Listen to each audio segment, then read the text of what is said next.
Hi guys, welcome back to my channel Avengers doomsday. అది 1999 Marvel అనే ఒక comic సంస్థ అప్పట్లో ఉన్న రోజులు. వాళ్ళ కామిక్స్, ఫిలిమ్స్ థియేటర్లో అంతంత మాత్రమే నడుస్తున్నాయి.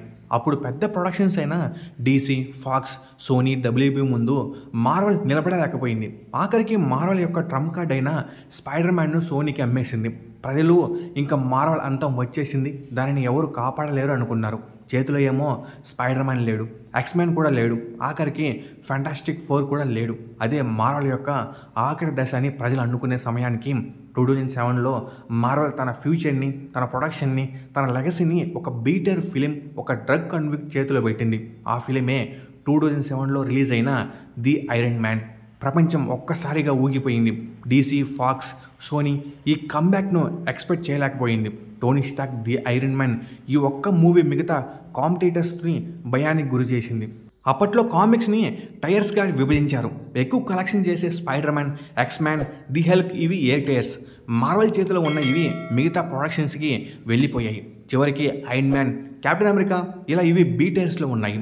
ఒక బీటర్ మూవీతో మార్వెల్ చరిత్రనే మార్చేసిన హీరో మన ఆర్డీజే అలియాస్ టోనీ స్టార్క్. తర్వాత మార్వెల్కి వెనక్కి తిరిగి చూసే అవసరం రాలేదు. వరుసగా మూవీస్ చేస్తూ తను క్రియేట్ చేసిన ఒక యూనివర్స్కి బేస్ని తయారు చేసింది. కానీ తన కాంపిటీషన్ అయిన డీసీ, డబ్ల్యూబీ ఇంకా తమ సొంత ఫిల్మ్స్ కూడా చేయలేకపోయాయి.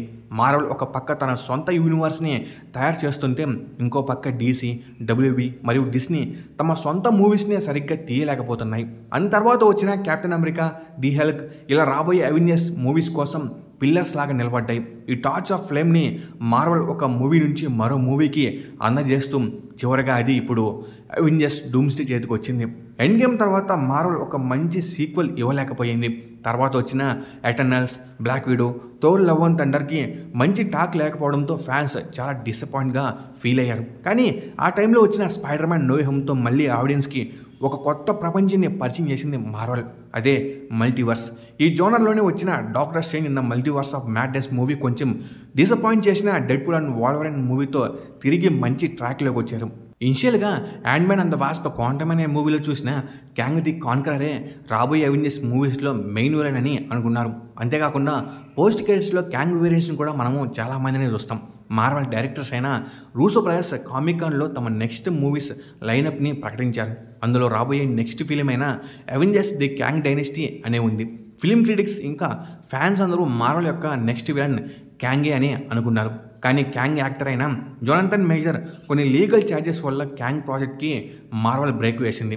తనపై తన గర్ల్ ఫ్రెండ్ చేసిన అసల్ ఛార్జెస్ అండ్ అవి కోర్టులో కూడా ప్రూవ్ అవ్వడంతో మార్వెల్ క్యాంగ్ని తీసేసింది. దీనివల్ల అవెంజర్స్కి ఏమైనా పెద్ద నష్టమా అంటే లేదని చెప్పాలి. ఎందుకంటే ఆడియన్స్కి క్యాంగ్ ది కాన్కర్ అనే క్యారెక్టర్ సరిగ్గా ఎక్కలేదు. And ant man and the wasp quantum అనే మూవీలో తన స్టోరీ చాలా రష్డ్గా ఉంటుంది.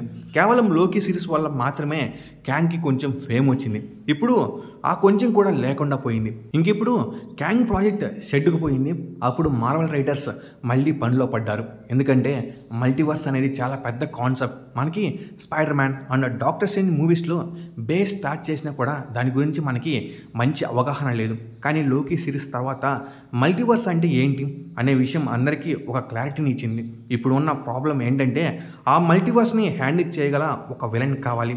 క్యాంగ్కి ఏమాత్రం తీసిపోవద్దు, అలాగే థానస్కి ఏమాత్రం తగ్గిపోవద్దు. మల్టీవర్స్ని, అవెంజర్స్ని హ్యాండిల్ చేయగల ఒక పెద్ద క్యారెక్టర్ కావాలి. అప్పుడే పుట్టింది ఈ డూమ్స్డే.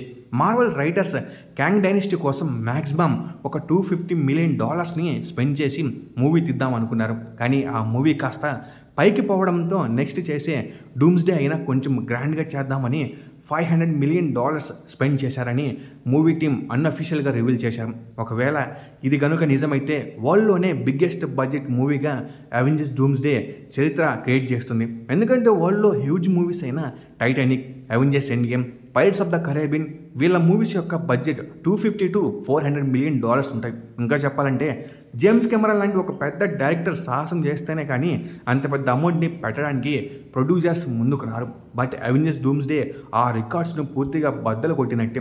అసలు అంత బడ్జెట్ పెట్టడానికి ఇందులో ఏముంది? అసలు మార్వెల్ ఇప్పటిదాకా తీసిన మూవీస్లో డాక్టర్ డూమ్ గురించి ఎక్కడ ఉండదు. అసలు డాక్టర్ డూమ్నే ఎందుకు నెక్స్ట్ విలన్గా అనుకున్నారు? ఇలాంటి క్వశ్చన్స్కి రైటర్సే సమాధానం చెప్పాలి. అసలు ఎలాంటి ఇన్ఫర్మేషన్ లేకుండా సడన్గా ఒక క్యారెక్టర్ని దింపకూడదు. ఒకవేళ అలా చేస్తే ఆడియన్స్కి బాగా ఎక్కదు, స్టోరీ రష్డ్గా ఉందని అనుకుంటారు. అందుకు మార్వెల్ ఒక ప్లాన్ వేసింది. మార్వెల్ 2019లో కొత్త ఫ్యాంటాస్టిక్ ఫోర్ మూవీ తీద్దామనే ఆలోచనలో ఉంది. అండ్ అది కాస్త 2020లో ఫిక్స్ అయింది. కామికాన్లో అనౌన్స్ చేశారు అవెంజర్స్ తర్వాత ఫ్యాంటాస్టిక్ ఫోర్ను ఎవరు పట్టించుకోరని ఫ్యాన్స్ అనుకున్నారు. అయినా కూడా 2022లో ఒక న్యూ డైరెక్టర్తో మార్వెల్ ఫ్యాంటాస్టిక్ ఫోర్ షూటింగ్ అనేది స్టార్ట్ అయింది. 2024లో మూవీ అనౌన్స్ చేశారు. ఆ టైంలోనే క్యాంగ్ ప్రాజెక్ట్ అనేది షెడ్కి పోవడం జరిగింది. అదే కరెక్ట్ టైం అనుకుని మార్వెల్ బాస్ అయిన కెవిన్ ఫెగ్గీ మార్వెల్ యొక్క నెక్స్ట్ బిగ్గెస్ట్ విలన్గా డాక్టర్ డూమ్ని and next film Avengers Kang Dynasty బదులుగా అవెంజర్స్ డూమ్స్డే అని శాన్ డియో కామికాన్లో అనౌన్స్ చేశాడు. అవెంజర్స్ ఎండ్ గేమ్తో ఆర్డీజే తన మార్వెల్ కెరీర్ అయిపోయిందని మనం అనుకునే లోపే తను మళ్ళీ ఆర్డీజే డూమ్గా అయితే తిరిగి వచ్చాడు. ఇలా ఫ్యాన్స్ అందరూ మామూలుగా ఎంజాయ్ చేయట్లేదు. రాబోయే ఫ్యాంటాస్టిక్ ఫోర్ మూవీని కూడా అవెంజర్స్ లైనప్లో అయితే కలిపేశారు. 2025లో రిలీజ్ అయిన ఫ్యాంటాస్టిక్ ఫోర్ పోస్ట్ క్రెడిట్స్లో మనము డాక్టర్ డూమ్ని అయితే చూస్తాం. And 2024 Thunderbolts movie end క్రెడిట్స్లో ఫ్యాంటాస్టిక్ ఫోర్ అయితే చూపించారు. ఈ రెండు వేరు యూనివర్స్లను ఒకే దగ్గర కలవడం మల్టీవర్స్ థీమ్కి ఇంకా ఎక్స్ట్రా ఎనర్జీని ఇచ్చింది. ఈ మూవీ షూటింగ్ అయిపోయినా కూడా ఇప్పటి వరకు కనీసం ఒక్క లీక్ కూడా బయటికి రాలేదు. అంటే అవెంజర్స్ డూమ్స్డే మూవీ యొక్క షూటింగ్ అనేది అయిపోయింది. ఈ మూవీలో 40+ సూపర్ హీరోస్ మెనీ యాక్టర్స్ ఉన్నా కూడా బయటికి ఒక్క లీక్ కూడా రాకుండా చాలా జాగ్రత్త తీసుకున్నారు. ఇప్పటికే ఆన్లైన్లో చాలా ఫ్యాన్ థీరీస్ అయితే వచ్చాయి. ప్లాట్ ఇలా ఉండబోతుంది, అలా ఉండబోతుందని చాలామంది రకరకాలుగా చెప్తూ ఉన్నారు. అండ్ ప్రపంచంలోనే అతిపెద్ద కాస్ట్ మూవీ కూడా ఇదే అని అప్పట్లో ఒక పెద్ద టాక్ వచ్చింది. దానిని నిజం చేస్తూ మార్చ్లో ఫిల్మ్ క్రూ క్యాస్ట్ వీడియోను కూడా రిలీజ్ చేసింది మార్వెల్. అండ్ అందులోనే మనం చాలా క్యారెక్టర్స్ను చూసాం. వాళ్ళు రివీల్ చేసిన major cast like Chris Hemsworth Thor, Vanessa Kirby Susan Storm, Anthony Mackie Sam Wilson, Sebastian Stan Bucky, Paul Rudd Ant Man, Felicia Pugh Yelena Belova, Tom Hiddleston Loki, Patrick Stewart Professor Xavier, Ian McKellen Magneto and Robert Downey Junior Doctor Doom. Marvel release చేసిన ఈ video పెద్ద దుమారమే create చేసింది. దానికి కారణం Professor X and Magneto. 2019లో వచ్చిన the Dark ఫీనిక్స్తోనే ఎక్స్‌మ్యాన్ మూవీ ఎరా అయిపోయిందని చాలామంది అనుకున్నారు. ఆఖరికి నేను కూడా. అప్పట్లో ఈ మూవీస్కి ఉన్న క్రేజ్ అవెంజర్స్తో పోటీ పడే రేంజ్లో ఉండేది. లోగాన్ మూవీతో ఎక్స్‌మ్యాన్ సిరీస్ ఒక అందానికి వచ్చింది అని అందరూ అనుకున్నారు. కానీ 100 సంవత్సరాల వరకు బ్రతికున్న వోల్వరన్ ఆ మూవీతో తన క్యారెక్టర్కి ఒక మంచి ఎండింగ్ని ఇచ్చాడు. కానీ ఆఫ్టర్ నియర్లీ 5 years మళ్ళీ ఎక్స్‌మ్యాన్ క్రూ తిరిగి అవెంజర్స్ క్యాస్ట్ అయితే కలవబోతుంది. అండ్ ఒక మూవీ ఇంటర్వ్యూలో ఎక్స్‌మ్యాన్ మెంబర్స్లో ఒకరైన కట్ వైగర్ ఎవరైతే నైట్ క్రాలర్ క్యారెక్టర్ ప్లే చేస్తున్నారు, తను డూమ్స్డే మూవీలో రీడ్ రీచెస్ వర్సెస్ నైట్ క్రాలర్ ఫైట్ని మీరందరూ ఎంజాయ్ చేస్తారని మూవీ నుంచి చిన్న హింట్ ఇవ్వడం జరిగింది. Fantastic Four in X Men series అది కూడా ఒక ఫైట్ ఇంకా బజ్ మామూలుగా లేదు. నెక్స్ట్ క్యాస్ట్ మెంబర్స్ కూడా చాలా ప్రామిసింగ్గా ఉన్నారు. Hulk, doctor strange and guardians of the Galaxy Marvel's అందరినీ కవర్ చేశారు, ఇంక్లూడింగ్ వాల్కేరీ అండ్ అమెరికా చావెస్. అసలు వీళ్ళు మూవీ తీస్తున్నారా లేకపోతే ఫ్యాన్ మీట్ ఏమైనా అరేంజ్ చేశారని ఇంకో డౌట్గానే ఉంది. గుడ్ థింగ్ ఏంటంటే లోకీ సిరీస్లో ఉన్న సిల్వియా కూడా ఉండబోతుంది. సో స్టోరీ పరంగా అసలు కాంప్రమైజ్ లేనే లేదు. కానీ She-Hulk and Ironheart కూడా ఉండబోతున్నారని ఇన్సైడర్ యొక్క టాక్. బెహ్రెయిన్లో జరిగిన షూటింగ్ ఫోటోలు లీక్ అవ్వడంతో మనకి బ్లాక్ ప్యాంథర్ క్యాస్ట్ అయిన షూరీ, ఎంబాకు, నేమర్ వీళ్ళు కూడా ఉంటారని అర్థమైంది. Captain America and Falcon from the Captain America Brave New World, ఇంకా Sentry as well as Ghost from Thunderbolts and probably Susan Storm from Fantastic Four First Steps. ఈ క్రూకి బెహ్రెయిన్లో separate shooting అయితే జరిగింది. అసలు మార్వెల్ ఏం story plan చేసిందో నాకైతే తెలవట్లేదు. ఈ మూవీలో క్రిస్ ఎవెన్స్ కూడా ఉన్నాడు, కానీ తన క్యారెక్టర్ ఏంటో మాత్రం తెలవట్లేదు. మన ప్రీవియస్ వీడియోస్లో కెప్టెన్ అమెరికా హైడ్రా వేరియంట్ అని మాట్లాడుకున్నాం, ఒకసారి మీరు కూడా చూడండి. ది మెయిన్ ప్రాబ్లం ఈ క్యాట్స్తోని అంటే నెంబర్స్.